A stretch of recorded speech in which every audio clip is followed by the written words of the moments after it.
niyo mwana yenga bamukulisa okusoma adde omugenyi omukulu yawali otafiire w'NRM ageze kikwewunyisa naye gwitunze kikola weganyina okweganiza envaako muwala wange bali bava mu kifo kyekimu naga nti nja kibuuza nsibambi golowooza nti Masaka Mpuuga asobola okukola omukolo n'ayita omugenyi omukulu nga Sempijja nakyo tekina mutawaana kisoboka nze muwala wange omukulu kisoboka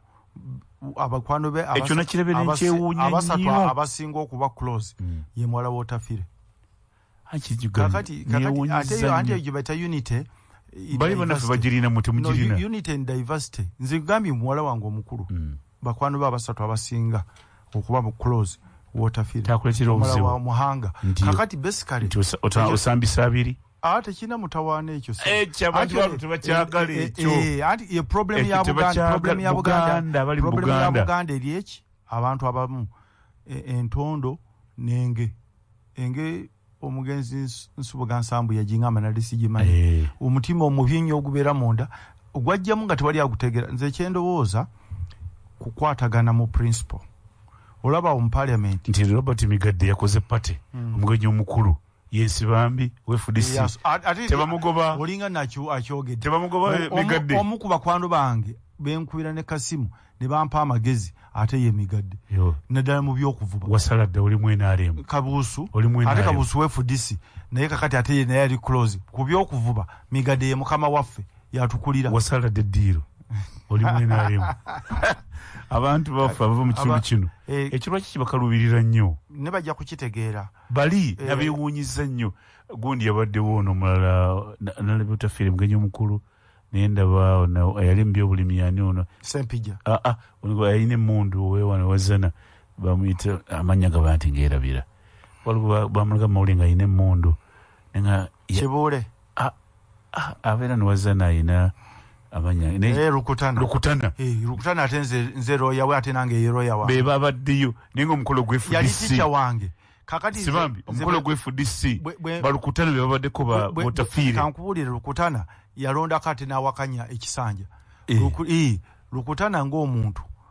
musajja loya mugezi nnyo munakyejja muddi ekyo tugenda kukiba abantu tugenda babulira bali loko bana bava wamu bonna mbalabyewo obukulembeze bw'okulira ku ndagala olaga abantu nti nno oli nabo abantu babugobye abantu baagala kukola nti empyo dola n'oli akatogo ku ndagala ng'okimanyi okulira ku ndagala ojja kulwala kati abantu baagala malwaliro njagala bafaanane baga nti omusajja oyo mulaba alina fempuuta afaanana nga ffe ayambala bisaati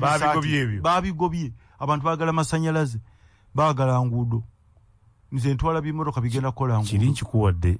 nti wano mu Bugande Betty Nambuzi nakola omukolo ng'omugenyi omukulu Betty Kamya bagenda kuba tewali mutawaana olabye twabagamba oyo omukazi omulabe Nambuzi waabwe ekiro naye bali bo babeera wamu ekyo muganda kikola mutya obukulembeze munamukola butya obukulembeze bw'okwetiika ebifene ne baga nti oyo musajja muzibu nnyo akasuka akabizi abantu babugobye abantu baagala kukola ki baagala kulaba byakukola exactly kyekiri emawokota empya bwana Meddie twalolinze program bakita emawokota empya Betty Nambuzi yakoze omukolo mugenyi omukulu nankabirwa ekibeera wano naye ekyo mukitereeze bali bannammwe bo ebyo bakwatako babeera wamu naye mmwe kati Dr. Besigye bwe baali bamulwanisa eyakulembera omulwanirira yali ani Jim Wezi anti omukula bwe bali bamulwanyisa abakulembera bonna aba FDC abaffe erukwinjiri bali bakuta omusajja ono wa Valley Schools kuono gwe baga nti muyeekera abagenda omulwanirira nze nali looya we bonna baali ba movement nga ate waffe FDC so I think mwekibalemedde kukiwona Honorable Kivumbi agezezza akonyera akitereeza obukulembeze bugenda kukyuka buve mu kwetika ebifene okasuka ebibizi okabakaba nojja onokabakaba abantu baagala results bajja kubuuza okoze eki kwati nsibambi okulaba n'owenaale mu mirundi yena twabasanze ku Serena oli kuba n'akafaananyi n'akaweza ku WhatsApp bakabulindi bwe tuli naye ku bukiiko tutambuza emirimu munoonya kuba asiniya n'akuwa amagezi nesinonya ate wange wa kibiina gwe tuyingidde nayo ekyo munakitereza era bwe ngenda mu gundi muga nti honorable wano naga nti awo wokutambudde wakyama kubanga abadde emyaka 23 obugadde magezi. So I think tugenda kitereeza mu Buganda butamba kutereeza leadership then tandika okulwanirira ebintu abantu baffe bali bubi. Bwolaba wano tulina 75 ku buli 100 mu economy naye kye tufuna tekiwera 10%. Negenda olabe abantu abafunye okusasulwa abeteeso babasasula abakonyi babasasula abebunyolo abalima tobacco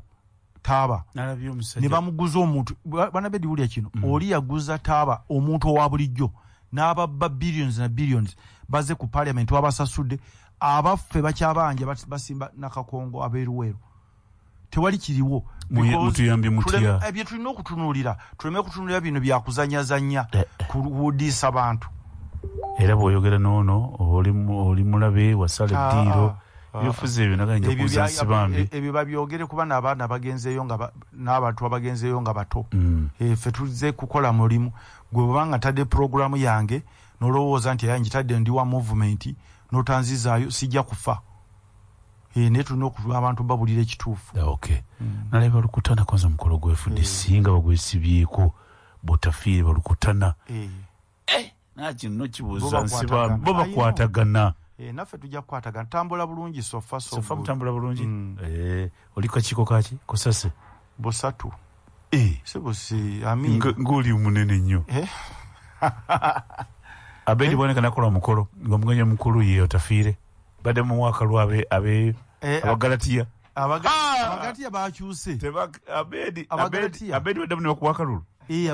abagambye Abedi yali asobola oli okufuna akalubansi bambi ewaffe ewaffe 75% constituency nkubuli amazima oba 70 ya movement naye yanziririra namusinga obulugumu mu 1200 oba kitegeera bonna nembagatta naye nga bonna baki vachireva movement abantu bakyuse Abedi wena nakola omukolo mugenyi mukulu nga ye Sempijja gamba wano gwe Kasule Kasule ye nakakongo yani omita nakakongo nare mukakongo kakongoliro nakola omukolo n'abayita sebonsa bonna mikwano gyange anti kati abalala bakiraba bulala nsaba okutuliza pastor nayiga yabufuza ebitambula nakirabye nentya nnyo ono Abedi oyo omusajja w'enaare muliwo yandaze nanga nti ekizimbe kino kiraba kino tulineyo oyo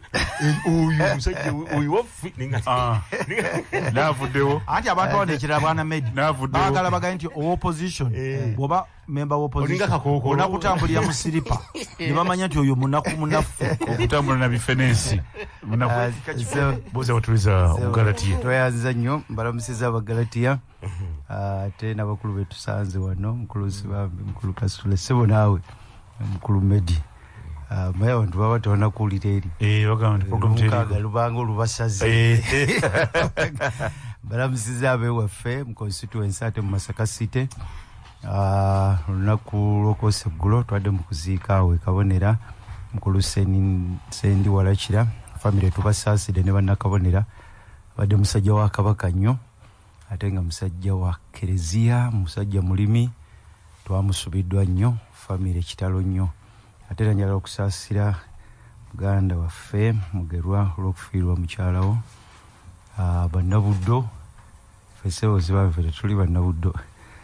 naye tubasaasidde manye mu masomero awo mwatwawula ne mutukasuka eyo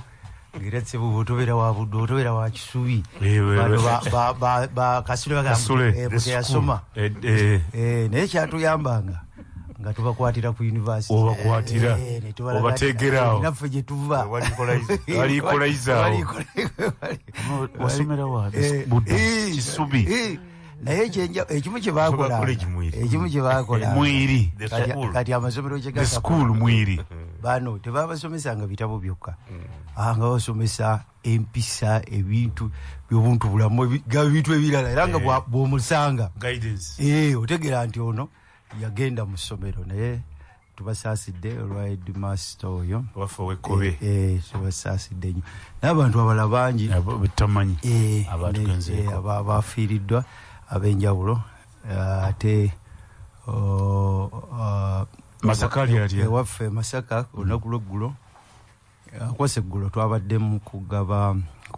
twafunyeyo ku bintu bya Nabbanja Honorable Prime Minister omuzira gwatukuba bisanje ekirimya bulayi miruka mingi nyendo mukungu nawe mukaye nanze namuleseze namuleta kunzi yate byaki vate twe tukaya nga tumuleta koyi omuzira gwatukuba buvunanyizibwa waffe nga member wa parliament okuwandikira government nga tukwataganye n'abakulu abakulembera okutwala obubinti okolagana n'abenaremu government njogera government ya Uganda government zeko kukwatagana nayo njijjeko ebyaffe era batuwadde emitwalo ebiri egy'obuwunga emitwalo ebiri egyakkira egy'obuwunga ne batuwa omutwalo gumu ogw'ebijanjalo kasukali ke kataweze kadde ka 10 kajja kuwera kabadde 10 n'ebyo ne tubyebaza era twabigabye biraba bakyabigaba kansubire beerosi mujja kukola obuvunanyizibwa bwammwe tetwagalayo kuwulira nti ate waliwo bagambye awo ekirimyawo waliwo ate agabye bulungi naye nja kutuukawo nti yagiye ekitabo nga kiri mu kkala endala so n'amanya ate abakuteeka okuwa twali twagawandiika dda gava dda ku ground kakati temuteekamu ebirala emmere mukulu Meddie bw'oyagala kwereetako obuzibu dira emmere oteekemu obusosoze oleete mu langi oleete mu kkala olwoba ogudde kakati beero si twabategeeza amannya mugalina nga bwe gaavudde eno waggulu abantu mubawe emmere yaabwe mukyala Nabbanja tutyamu banja ebirala amabaati birala nga bwakola mu bitundu ebirala Kasule Esebo buze kutuliza mje bali mwenna abawuliza radio eno nebaza n'omusajja antawuluza mu jamu agamba mulize mumuleke siriko bano kazuguzugu bamperekera kakati mpogana bwoganyi banange so tuwebaza okuwuliza programu ojogendeko kulwembala Masaka mbala olabe ekiri ku luguudo olwo nzenze kata ina buno butaala bwa waka nayase n'engombe weekend eno buli muntu yenna akagamba munene weekend in fact navaanunga nti bwena agenda okukyanga ndi ntungamu era nagenda era obuzibu bwe nalaba webaliza Katonda buli lwotuuka wano Katonda webali kumbeezaawo naddala mu abali ku Masaka road nasomatuka emirundi ebiri ng'omuntu anvuze emmotoka ejja mu maaso tagirabye ng'ate tuli wakati mu trailer ate zidduka ate effulufu so nebaza Katonda nti ndi wano naye nagenda era nebaza abantu abakozi era okumanya programu eno yantiisa nnyo nti nali ndi eyo ntungamu eyo mu lugalama eyo wansi omusajja omwawule wa Kanoni najja nankwatako nangamba nti weebali nga nemuga nti otuwuliriza naga nti sigivaako Kanoni nga walangiyo Kanoni walangiyo awulira buuliza radio ya Ssaabasajja yakwebaza ali musajja munankula nze saddayo kubuuza nti wakikire kasana manya nti eyisingirawo radio bagiwuliriza bulungi kwenjogerera ya Ssaabasajja ekyo kiyeebaza so mwebale nnyo baddala naye kansaasereko kubeebudde kuba baba baganda bafe ababusoga college mweri ababanga headmaster ebusoga college mweri ba deputy baavanga buddo ne bajja ebusoga college mweri so ate ne tubiisanyangamu ani atusinza abantu mu gavumenti okusomesa abantu abali professor Makerere tubabala so ebyo nga tubiisanya nnyo ba professor mwina bameka ba doctors mwina bameka aba master gye bali so ekyo kyatuyamba okwesika okwejja mu muvubo naye nabe mwirimba tumirako kuba twabadde n'omukolo gw'okugulawo ebimu ku bizimbe ba obis tubeebaza mwe n'aba busoga college mweri nasolanga mu courts the house of the nobles so tubeebaza nnyo era ndoza January bwatuuka mutwala y'abaana toyenze njala beebaza ampoliza okulona kati full house kola mweweze Honorable Robert Sebunya wa Kasule omugalati Honorable Abedi Wanika wa Honorable Nsibambi yasoseewo mwokutempya tukyayenda Honorable Robert Migadde nene Nsibambi kamwebaze kati ebyo byobufuzi bye namugamba nga bijja okusanga mu field nti ojja kukolagana na buli muntu si byakufana kuwona abantu baagala ideas. Politics is about ideas. Oli kasita akusingako katini nnyo bw'ati oba n'abanga alina different view eyinza n'okuyamba ate okutambula. So eyo eri eyo nabo bakitegeera bamma okuta bakimanyi nti ab'NRM bakuwa obululu akati bwe bakola n'ab'NRM there is no difference. Kuba tosaagamba nti nze mu constituency yange abampa bokka bakibiina kyange. Mu kitundu kino tebakitwala bwe batyo, bajja kukiyiga. Ffe tulina okubasomesa era kyekituleeta wano. Tusomesa abantu baffe bampuliriza bingi badde mu ggwanga njalabi kutuusaako. Minister of Technology and Science, Honorable Minister wa Technology, Science and Innovation, Dr. Monica Musenero, ali mu kunoonyezebwako akakiiko ka Parliament olwa kukozesa ssente ez'omusolo obubi ezabudde ddala $1 kati bakyali mu miliyoni wali $3.1. Kino nno Musenero ali wansi ali tulina omukisa nti Nsibambi waali ali kakiiko ako kakosase akalondoola ebitongole bya gavumenti ebikwataganya ssente z'omusolo. Minisita ono Monica Musenero yagenze ndi mugagga nnyo bannange era kino kyazze oluvannyuma obusentesente bwe munjogerako. Kino kyazze mu wiiki kikutte nnyo mu Babiro omubaka Yona Musinguze Wantunga Municipality agamba nti Musenero ng'omuntu yakosa bisente z'omusolo public funds ng'azikoze ebintu bikiwaisi private enterprises. Ate nga Musenero agamba ekitongole kye bayita preside kigwayo Presidential Scientific Initiative on Epidemics nga kino gavumenti ya projekiti ya gavumenti. Parliament yaddewo akakiiko okunoonyereza ku nsonga eno era President n'agamba nti abonna abagala okubonereza abasonga engalo mu Musenero, I will come for you. Tuli ekibuuzo ekiru President tatataganye kunoonyeza kwa kakiiko kano. Kino kiri mu kigo kitwalira Honorable Abedi mu buli bwenguzi.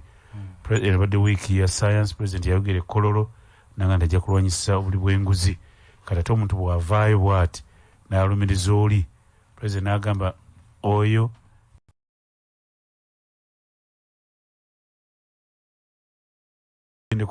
Decorated General Fisa w'amayinja tebamulumbalumba mu ngeri ya kireeyaleeya. President yagambye kale nno President ali awuliza ayagala kumanya mwenga okuyuganya ebirowoozo nti kino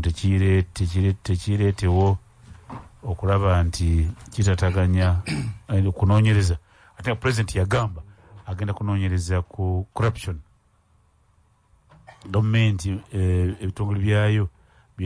bina kuumibwa bitya Nsibambi era awuliza ayagala kumanya COVID-19 ono COVID ono tawaanya kubanga sente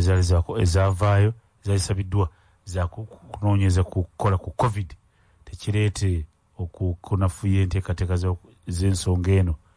Bank of Uganda yavudde ne gatejja kutunda amasomero gano gatawanyizibwa abafuna looni olwa COVID-19. Era wiiki ebadde yasaza okutegeezezza muwaddemu okuwolesa ebitabo Ekolo Independence Grounds era kwagaddwawo President wa Uganda Yoweri Kaguta Museveni era n'akakasa nti ajja kutumbula nnyo ebya sayansi n'enkola yaabyo. Bingi biri mu ggwanga n'ebyo bibaddewo. Bannaffe bano aba sayansi okutumbula kibaliko kye kirina okukolebwa okulaba nti baleetawo enkyukakyuka mu byobulamu by'eggwanga n'ebyenfuna. Isofu kino kitunuulira nkireeta kirondesa Abedi separation power mu mulimu Parliament entambuza y'emirimu. Parliament egambye nti ono kino essega erimu nediga nti nedda temugeza kuba President akulira side executive ye President mu Parliament abakula speaker buli omu alina omulimu gwe Yusufu. Abedi buli wetuyina justice agikulira ye chief justice judiciary ebya bannaffe bano abali ku by'amateeka nawulirakawo nga amateeka era bayomba ne Parliament. Lwaki mutugereza sente zaffe ffe tukola emirimu gisinga obungi.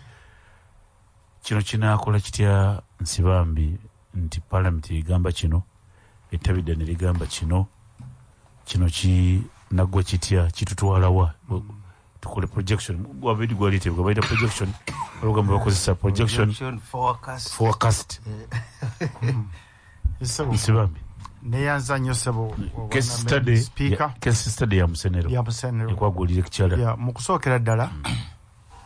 Makerere eyo Musenero y'omu ku bantu bawa ekitiibwa mu bintu bye yasoma era yakola omulimu gwa ttendo ng'omuntu mu kunoonyereza naddala okusinga ku Ebola kati ye ng'omuntu nze nyinza okuba simulinaako ekatono nnyo oli mukosase mulina baaleerwe wali gwe mwasibye wa procurement akakikola mukamusibye bino byonna tutunulira entambuze awamu Honorable Abed awamu gavumenti entambuze y'emirimu ebitongole bya gavumenti bamaze omusiba waliwo yankubidde essimu nagamba byemuliko bifu abo bonna baleeta Sendegeya baleeta Mutebi baleeta baki wali owuliddeyo nti bakaza Sendegeya ne wabeera wakuba essimu ne Bigirimana lwajja nti oyo mumuleke ne bamukuza Musenero naga nti muleke kudda okukaza abaana bannambi bwe muleeta ebifo abalinayo n'obufu obusigaddeyo bakoleki nengamba bannange tukoze tuti ndi kati babwanika abalinayo kifo be baleeta bwe baleeta gundi omulala ye nga bateekawo kugijje kati bwebyo kiko tetwabawadde genda kukaza abaana bannambi abalina emizimu abalinako emirimu gyabwe najyo gigende oli bakuba essimu nibaga nti Bigirimana mumuleke kakati PS wa justice nakuba n'akatabo n'omukulu n'asayiningako naye katolugira bwe bati kanzije katono 88.8 CBS FM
ng'oli bamukubira essimu ne bamugjayo oli yagambye nti Bigirimana Bigirimana omukulu n'ekitabo kye yawandiika ku ampadde erinnya Enosi Mutebire Enosi tumusime Enosi ti ebintu byonna ebigali byonna yabitunda bamukolako ki bansibambi bave ku bantu baffe message yeno mve kuba Mutebi ekyo kigambo ekyamanisa ennyonyi akiwulire kakati entambuza y'emirimu ekifaananyi ekigazi eggwanga lino gagga nnyo nze ne Dr. Bedi ndowooza twalwawo nga tuli mu national politics twandibadde tugenda mu kinyusi parliament eyo ng'ekitongole oba essiga kulu nnyo lyetaaga abantu abalina obuvunaanyizibwa obw'enjawulo n'okulumirirwa eggwanga bw'otuukayo Dr. Bedi ajja kubuulira ali kakiiko akanene ak'ebyobulimi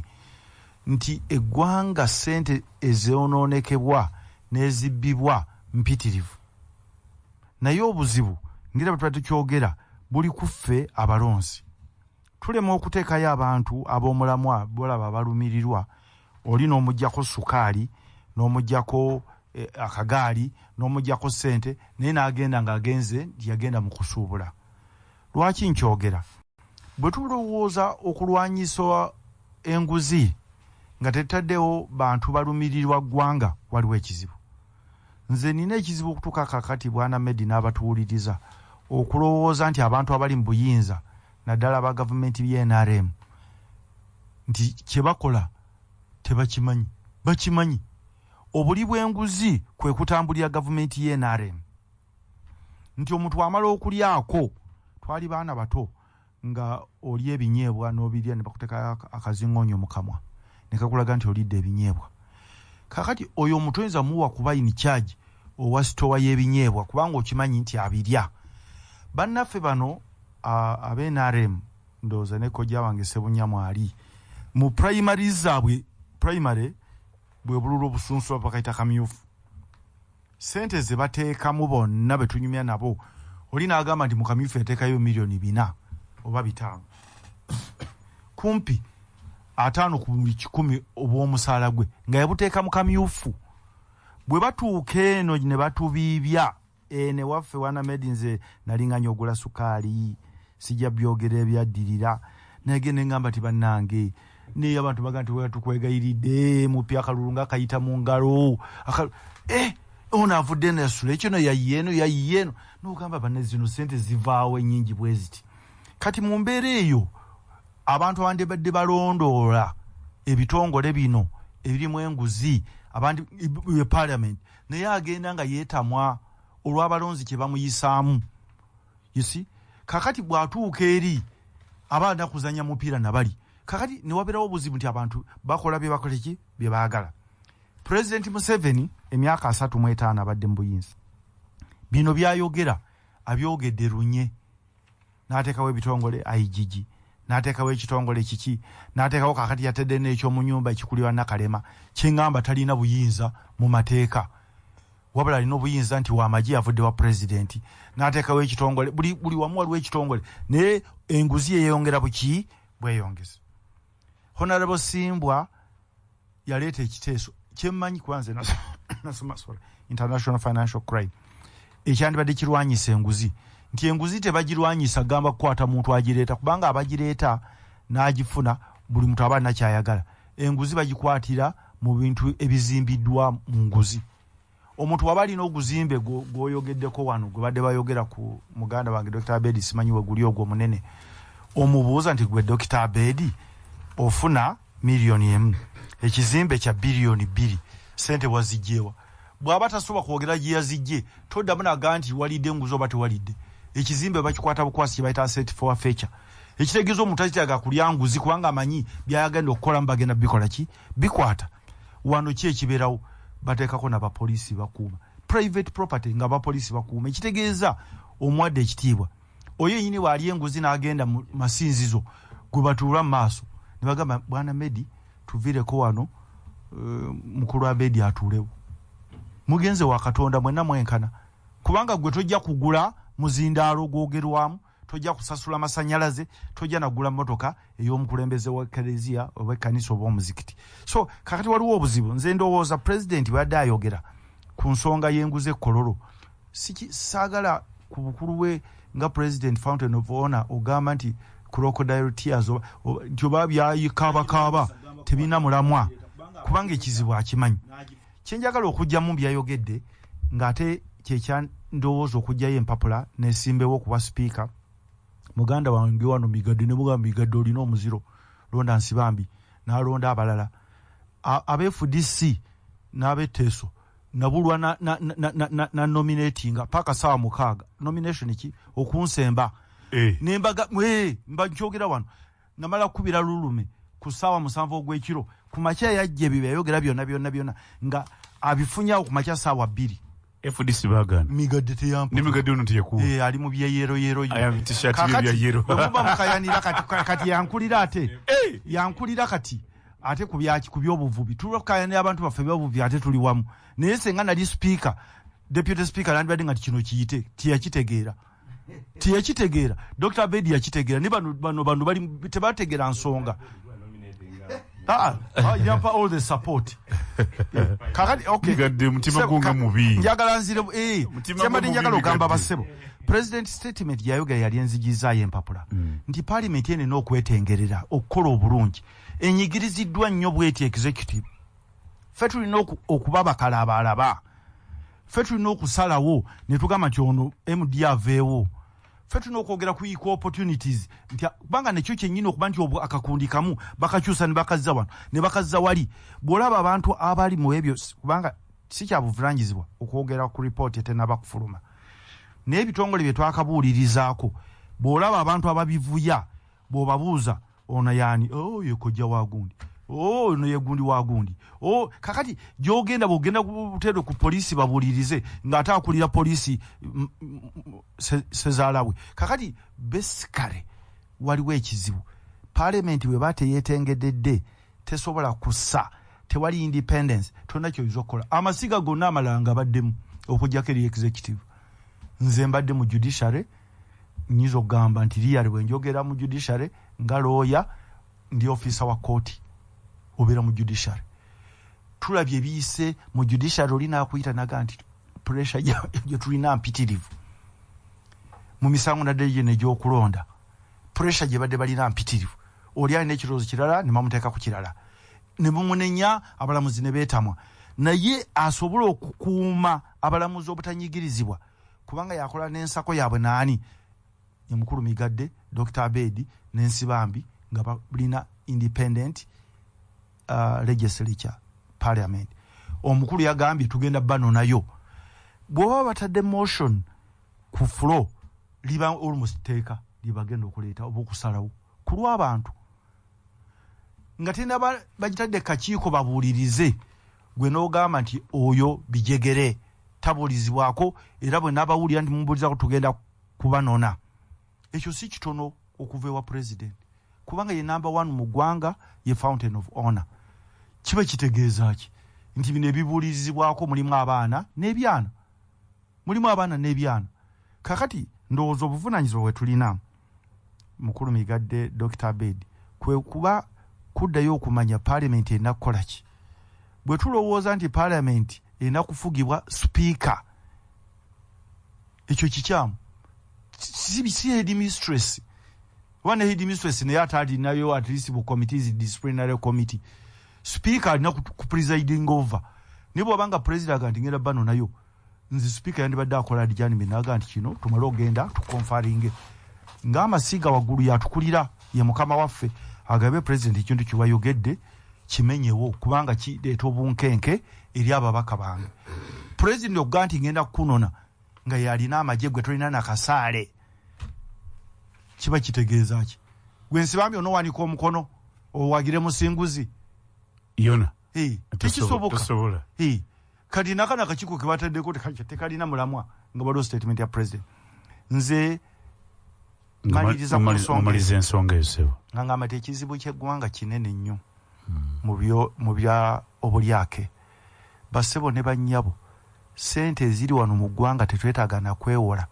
okuzimba amasomero enguudo n'amalwaliro tetwetaaga naye gavumenti y'NRM eyinza okuba nga tewagira kulyanguzi neeremeddwa completely. Ebyo ebitongole bagamba nti bibuuliriza enguzi nga maliriza ddala. IGG tunulira bajeti ye otune bajeti ya office ya president kubanga sente zino ezifa mu nguudo yandibadde azibuulirizaako naye mu IGG mwonna temuwera mu motoka nnya Uganda yonna. Abaana ababuuliriza aba IGG sente ze bafuna omusaala bayinza okuba tebaweza milioni 2 wabula eno gye tugenda mu bitongole bilioni 5 bilioni 2 kakati omuntu yabbye bilioni 2 ogenda mubuulirizaako. Omupoliisi afuna emitwalo ekitawera 6 bw'ayingira wali ku gate bansonyiwe kapa saagala gamba mbwa kubanga embwa evuma kapa mweriira esowaani terimu esowaani mweriira kapa ku gate w'oyingirira terimu uniport wa poliisi ensambya n'amala okutunulira esowaani waati kapa mweria agenda okutuuka eno ekiwempe kyalinnyamu kyonna engatto eremeramu bweti engatto azambulira wali tezidugaza ekiwempe naddira da kapeti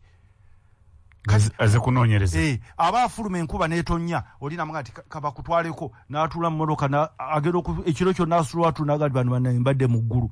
agenze kunoonyereza ku oyo kati agenda okuddayo enkeera nga yayita oli afande ne gugende wa prosecutor same story ne gugende wa omulamuzi same story. What do you expect? Kino kuleba parliament amasiga abiri amasiga gonna asatu mu bitongole ebibulirizo ku lyenguzi abantu babere happy nga tebasobola kuba compromise then n'okwata ebintu ekitiibwa kya parliament ng'essiga maaso g'abantu abedi kirabika kinafuye tekinaba tunuliranga emirundi mingi waga mu musirike tekinaba ekyo njabbanona obuzibu kati obuzibu kyobulaba twawagira n'ennuupu abamu bano abaana bato tojja basirisa ffe bansibambi ogenda olowooza kufuna abazzukulu bano abaana bato bajja kulinnya mmeeza ebyo byabogola bajja muvuma tajja kubiddamu era tebajja kukkiriza bo tebayinza kukkiriza bino bya procedure byammwe procedure koma baagala action bajja kukwatagana naye abedi ensonga tutunulidde ku nsonga ye corruption okenuzi naye ng'ekifaananyi kinene okwawula amasiga asatu parliament executive waggulu judiciary enkola y'emirimu kolozibambe bwabadde ayogera anzijukiza emyaka mingi nnyo mabega eyo nalina mukwano gwange mu Ntindaawo omusumba gwe twali tulina bwe twava mu kkanisa olunaku lwa Sande natugenda tugende tuwulire enjiri ne tugenda mu kiseera ekyo kye bayita Ministers Village kyali kigambo kinene nnyo mu Ntinda atugenda tukonkona geeti omusirikale avaayo mwagenda kuwulira njiri buli nyumba gy'omusajja mukonkona tuli babiri tototo omusirikale avaayo atubuuze sebo mwagala ki sebo tuli babulizi banjiri tubadde tusaba otukkirize tuyingire atukkiriza kati atulese wano mu lujja agenze okwogera ne mukama we nanyini nyumba bagudde oluggi nanyini maka bwaggula oluggi nalaba kyali sirabanga ne mukwano gwange kapeti nga njeru ebigere byaffe byonna bijjudde enfuufu bambi abasumba kakati netwetulya ne mukwano gwange nga kati ekizibu kye tulina tujjemu engatto bwozijjamu ebigere biddugala n'engatto ziddugala fena tujjudde enfuufu biwunya n'okuwunya ne tusiba omutima ne tulinya kapeti enjeru nga buli woova walekawo ekipaapi esajja eryali lina nnyumba lyali isajja ddene bwe riti ne liveeyo mu kisenge nga lijja mu lukubo tuliraba lifuwa n'oluwa ne litubuuza nti bakulu tubayambe ki limanyi Oluganda ekigambo okuwulira enye nga tetukyasobola kyogera bwe lyatutunulya ne litusaasira ne ligamba omuvubuka munda mu nyumba baleetera ekyokunywa baleeta akameeza okutambula kuliko sprite kuliko koko nze ne mukwano gwange ne tunywa soda nga tutumye endala olwamala